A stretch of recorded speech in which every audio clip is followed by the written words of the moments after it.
সুইজারল্যান্ডের দাভোসে world economic ফোরামের সম্মেলনে যোগ দিতে গিয়ে ডক্টর ইউনুস ফিনান্সিয়াল টাইমসকে একটা ইন্টারভিউ দিয়েছেন এবং সেখানে স্টুডেন্টদের দল গঠন নিয়ে কিছু কথা বলেছেন। এর মধ্যে একটা মন্তব্যকে রীতিমতো বোমা ফাটানো বলে মনে হতে পারে, আমি তাই মনে করি, এবং এই মন্তব্য আমাদের রাজনৈতিক মাঠে বড় উত্তাপ তৈরি করার সম্ভাবনা আছে যদি না প্রধান উপদেষ্টার পক্ষ থেকে এই ব্যাপারে ক্লারিফিকেশন দেওয়া হয় এবং সেটা যদি তিনি ডিসওন না করেন।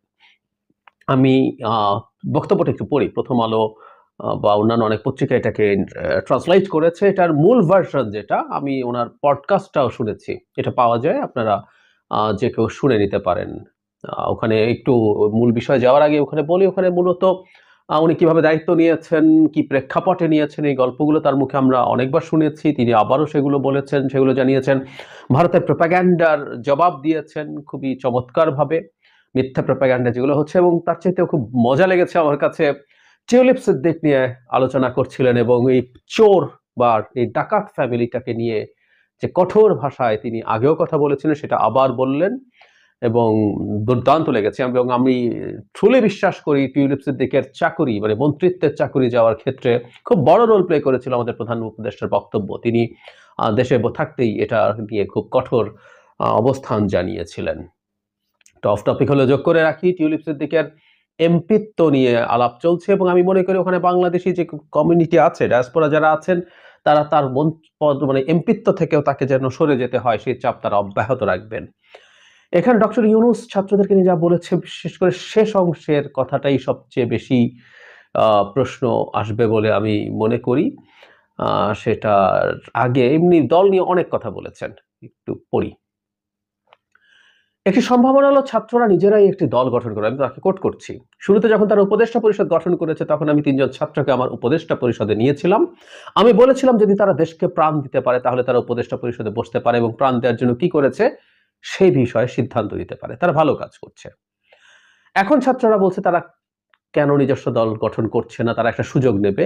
তারা বলছেন যে তাদের কোনো সুযোগ নেই, এমনকি সংসদে একটি আসনও থাকবে না। কেন?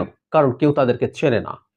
এই প্রসঙ্গে ডক্টর ইউনূস আরও বলেন, আমি তাদের বললাম পুরো জাতি তাদেরকে চেনে, তারা যা করতে চায় সে বিষয়ে তাদেরকে একটা সুযোগ দেই, সুতরাং তারা এটা করবে। অধ্যাপক মোহাম্মদ ইউনূস বলেন দল গঠনের প্রক্রিয়ার মধ্যে তারা হয়তো বিচ্ছিন্ন হয়ে পড়বে, একটু আশঙ্কার কথা আছে বাংলাদেশের যে টিপিক্যাল রাজনৈতিক কালচার।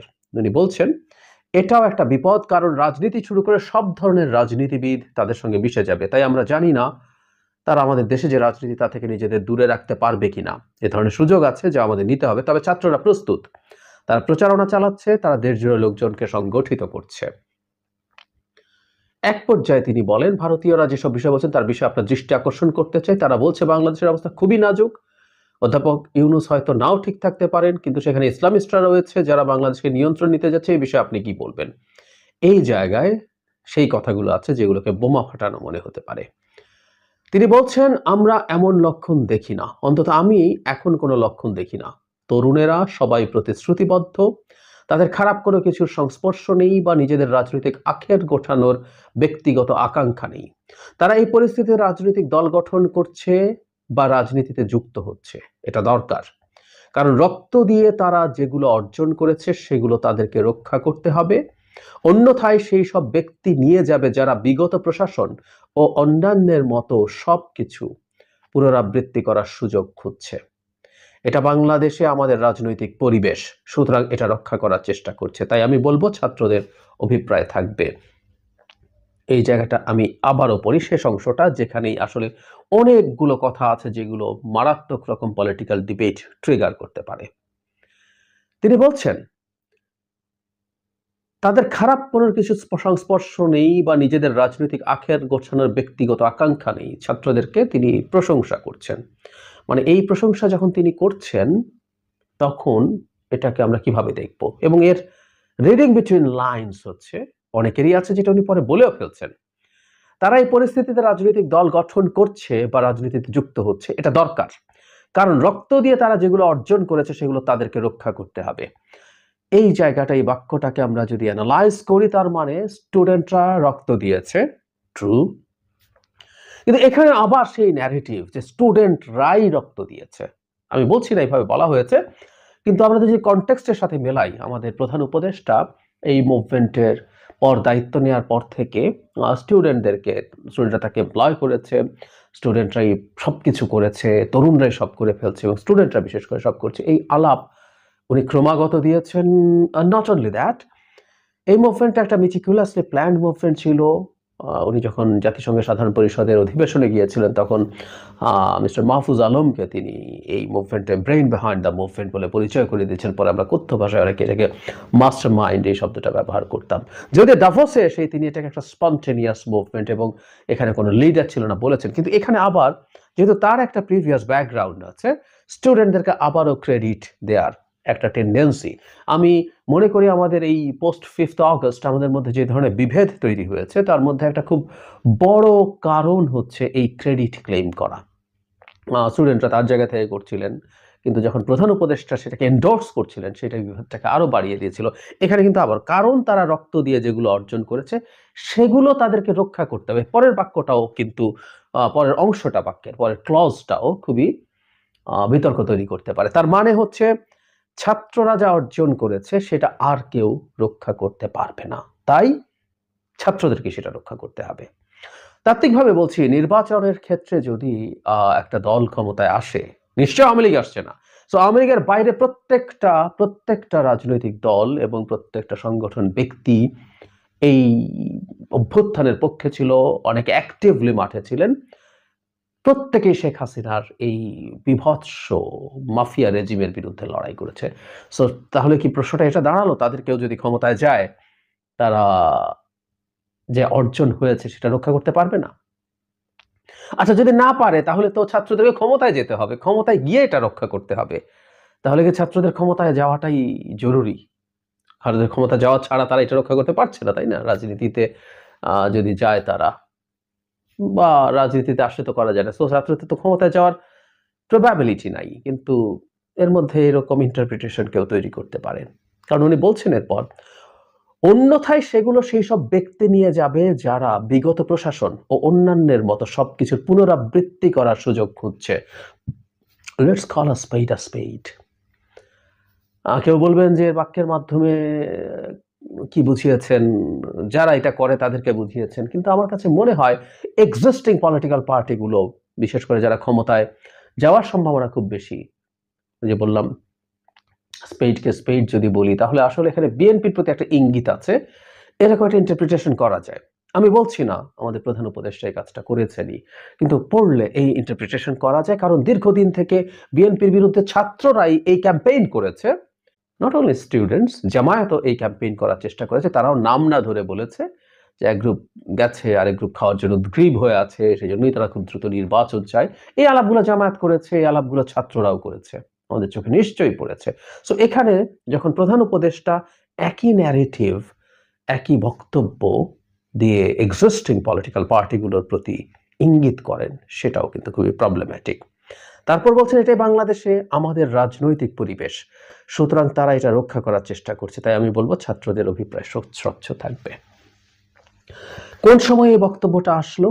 যখন কয়েকদিন আগেই বিএনপি মহাসচিব সরকারের নিরপেক্ষতা নিয়ে প্রশ্ন তুলেছিলেন। উনি প্রশ্ন আসলে তোলেন, উনি বলেছেন সরকার যদি নিরপেক্ষ না থাকে তাহলে সেই সরকার নিরপেক্ষ থাকা উচিত হবে, কারণ স্টুডেন্টরা যদি দল তৈরি করে নিরপেক্ষতা নিয়ে প্রশ্ন আসতে পারে, তখন স্টুডেন্টদের ওই সরকারে থাকা না থাকা নিয়ে প্রশ্ন। এরপরেই তাকে জিজ্ঞেস করা হয়েছিল যে সরকারকে উনি এখন পর্যন্ত নিরপেক্ষ মনে করেন কিনা। তিনি কিন্তু বলেছেন যে এখন পর্যন্ত উনি নিরপেক্ষই মনে করেন।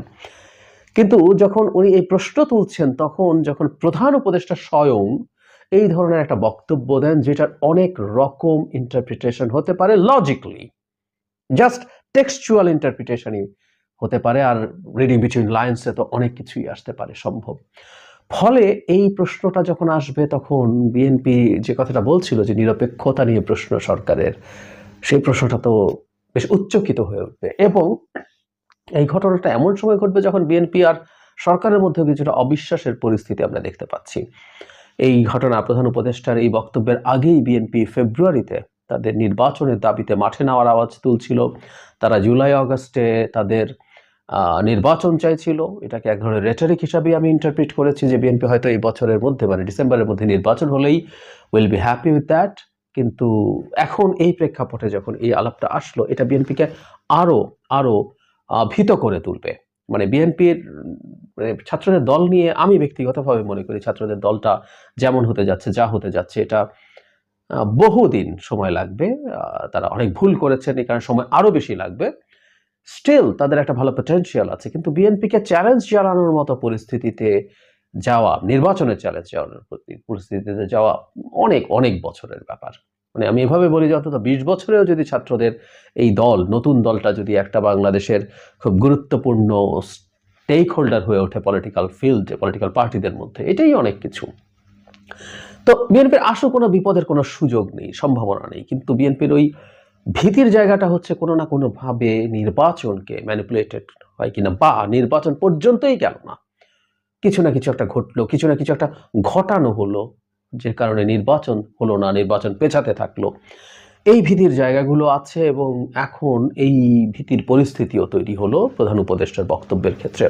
এখন বিএনপি যদি তার নির্বাচনের দাবিতে, তার এই ভীতিজনিত কারণে সে যদি নির্বাচনের দাবিতে আরো মাঠে নেমে আসে, সেটা এই মুহূর্তে একটা সাংঘর্ষিক পরিস্থিতি তৈরি করতে পারে। সংঘর্ষ কি ইন্টেন্সিটিতে হবে যদি হয়, আমরা কোনোভাবেই চাই না সেটা হোক, কিন্তু যদি হয় সেখানে ছাত্রদের শক্তি সেই অর্থে আর অতটা নেই, এবং ছাত্রদের সাথে জামায়াতের, শিবিরের এক ধরনের অ্যালাইনমেন্ট আমরা দেখতে পাচ্ছি বক্তব্যের ক্ষেত্রে, এবং এটা শোনা যায় তাদের সমাবেশে বহু সময় জামায়াত শিবিরের অ্যাক্টিভিস্টরা, কর্মীরা, সমর্থকরা গিয়ে হাজির হন।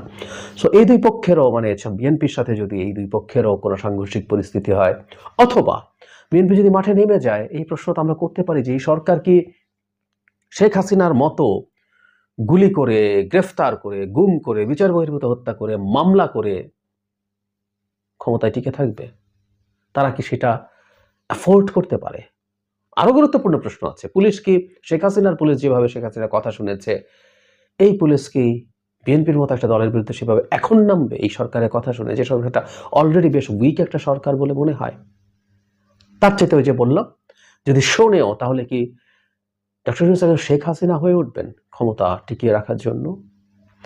অনেক রকম জটিলতার পরিস্থিতি তৈরি হতে পারে যদি সরকার এই রাজনৈতিক দলের পেছনে আছেন, বিশেষ করে ডক্টর ইউনূস এটাকে সমর্থন দিচ্ছেন, এরকম যদি পারসেপশন তৈরি হয়। এর আগে কখনো কখনো কোনো না কোনো উপদেষ্টার বক্তব্যের মধ্যে আমরা এক্সিস্টিং দলগুলোর প্রতি তীব্র আক্রমণ, তাচ্ছিল্য, এগুলো দেখেছি।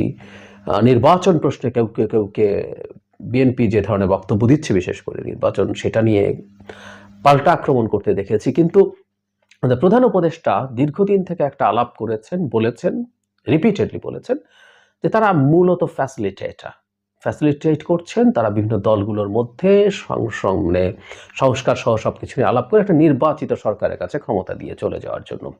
সেই জায়গায় যদি এই পারসেপশন তৈরি হয় যে সরকার আসলে সত্যিকার অর্থে একটা কিংস পার্টি, যে পার্টিটা হচ্ছে সেটা আসলেই কিংস পার্টি, এবং সরকার সেই তার যাবতীয় সব লজিস্টিক্স দিয়ে সেই সরকার সেটাকে গড়ে তুলবে। যদি লজিস্টিক্স তো অনেক সময় সবকিছু গোপন থাকে, কিন্তু সরকার একটা প্রকাশ্য রীতিমতো বা খুবই সেমি প্রকাশ্য একটা সমর্থন ওই দলের প্রতি আছে, এটাই আসলে আমাদের পলিটিক্সের এক্সিস্টিং সেটেলমেন্টকে ভেঙে দেবে। কারণ সবগুলো দল এই সরকারকে সমর্থন করেছে কারণ তারা একটা অন্তর্বর্তীকালীন নিরপেক্ষ সরকার, যার কোনো পলিটিক্যাল স্টেক নেই। সেটা যদি তৈরি হয়, পরিস্থিতি যথেষ্ট খারাপের দিকে যেতে পারে। বটম লাইন, আমরা আসলে আরেকটু বুঝতে চাই, আমরা প্রধান উপদেষ্টার দিক থেকে একটা ক্ল্যারিফিকেশন পাওয়াও হয়তো আমাদের জন্য ভালো হবে। আমরা আগেও দেখেছি যখন কোনো কনফিউশন তৈরি হয়েছে, তখন এক ধরনের ক্ল্যারিফিকেশন দেয়া হয়েছে। আমাদের নিশ্চয়ই মনে আছে আল জাজিরার সাথে সাক্ষাৎকারে সরকার কতদিন ক্ষমতায় থাকবে, 4 বছর থাকতে পারে ধরনের একটা বক্তব্য তার ওই স্পিচে, তার ইন্টারভিউতে ছিল, ইন্টারপ্রিট করা যায়। তিনি সেটাকে ডিসাউন্ড করেছেন। সেটা একটু আসলে আমরা দেখতে চাইবো। ও আরেকটা কথা ভুলে গিয়েছিলাম, সেটা হলো এই ইন্টারভিউতে তিনি যে তার পাথওয়ে অফ, যেটা দিয়ে উনি মানে ক্ষমতাটাকে মানে হস্তান্তর করবে নির্বাচিত সরকারের কাছে, সেই সংস্কার না হলে, খুব কম হলে 1 বছর, একটু বেশি হলে আরো 6 মাস বেশি সময় লাগবে, সংস্কার কমিশন, এইগুলো উনি ঠিক আগের জায়গায় স্ট্রিক্ট আছেন, অ্যালাইন্ড আছেন। এখন জাস্ট এই বক্তব্যটা আমরা একটু দেখব তিনি কিভাবে ডিল করেন।